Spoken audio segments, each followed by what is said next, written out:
Ahora για ένα λεπτό, ο κύριος Κομίν y Oliveres. Gracias, señor presidente.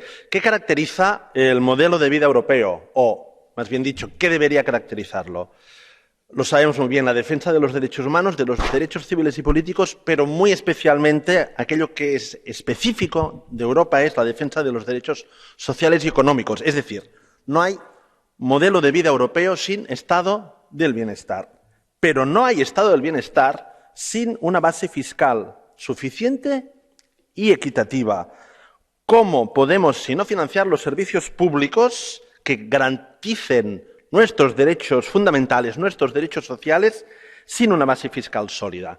Por tanto, la existencia de paraísos fiscales es una amenaza directa al modelo de vida europeo. Las prácticas de aggressive tax planning, la competencia fiscal desleal es una amenaza. La Comisión calcula que cada año se desvía a través de paraísos fiscales el equivalente al 10% del PIB europeo y el informe del 2021 decía que cada año perdemos entre 36.000 y 37.000 millones de euros del impuesto de sociedades.